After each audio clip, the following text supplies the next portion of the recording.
After 2 years of interminable suffering, a new reality is dawning on the majority of Lebanon's estimated 6 million people, days marked by severe shortages, from car spare parts to medicine, fuel, and other basic goods in the country that is heavily reliant on imports.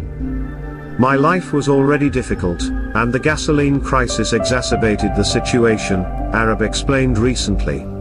He works a second job at a Beirut grocery store to supplement his income, but his monthly Lebanese pound salary has lost 95% of its purchasing power. The crisis, which began in late 2019, is the result of decades of corruption and mismanagement by a post-Civil War political class that has accumulated debt and done little to promote domestic industry, forcing the country to import almost everything.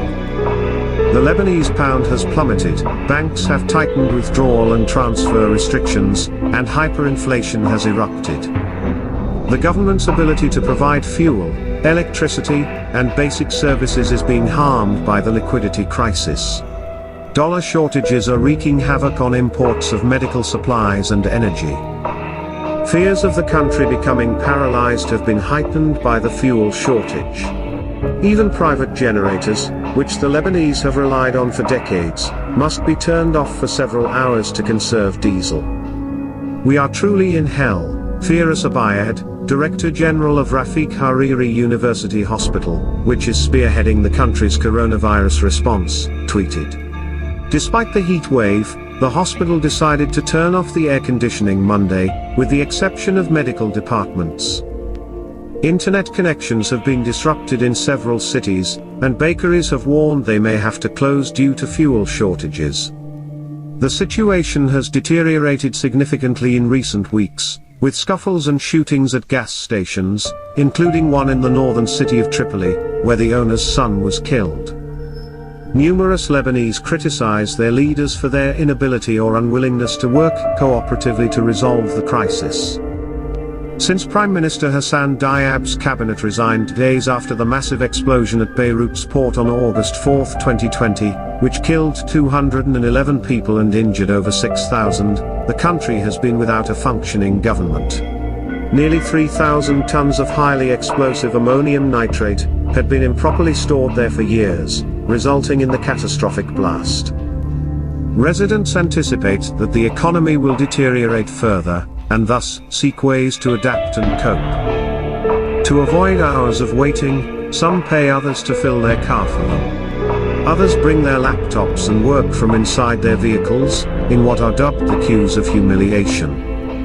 Numerous people rely on relatives and friends in other countries to send medicine and infant formula. Those who can afford it fly for a day or two to nearby countries to stock up for months.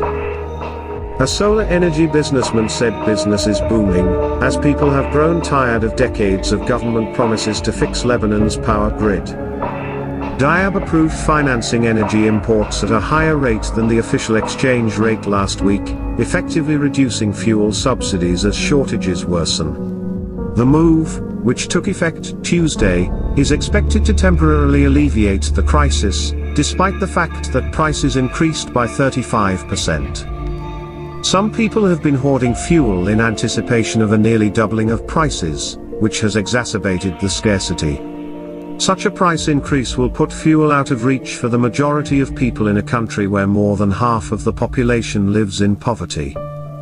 Others smuggle it into neighboring Syria, which is experiencing its own fuel crisis and where gasoline costs 5 times as much as it does in Lebanon. However, this adds to Lebanon's shortage. Residents across the country have blocked roads in protest of the crisis. They seized several tanker trucks in northern Lebanon and gave gasoline to passers-by for free.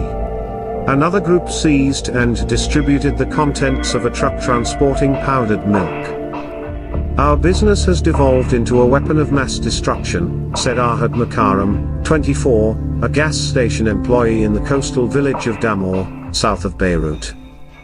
While he spoke, a long line of hundreds of cars slowly moved down the highway. Dozens of workers turned on the station's 12 pumps, which were used to fill vehicles and scooters. Motorists were restricted to a maximum of 20 liters, approximately 5 1/4 gallons. Makaram explained that his 13-hour shift begins at 6 a.m., leaving him little time to eat or sit. Fistfights have erupted in recent weeks as a result of people attempting to cut in line, he said, adding that when the station closes at 7 p.m., police are sometimes forced to intervene to evict angry customers who waited in vain. Many fear that the situation will deteriorate further in the coming months, with the central bank's reserves depleting and no end in sight.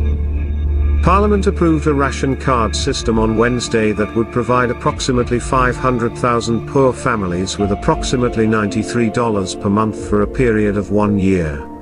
The estimated $556 million project, which aims to replace the subsidy system, is not yet known how it will be financed. Arab, the taxi driver, is bracing for the inevitable collapse of temporary solutions and escalation of the crisis. He recently had to repair his car's brakes, and his engine required a spare part. This cost him more than double the Lebanon's minimum monthly wage. "I wish I had the option of leaving," Arab stated. "This country is uninhabitable." So there you have it. Thank you for listening, and click on our next video for even more interesting and motivational economic and financial news. Watch all of our videos. We take pride in bringing you the very best. You may not agree with me completely, so let me know your thoughts. I am Mr. Smart Money, reminding you to stay smart with your money. Watch our next video right now. I will see you in our next video.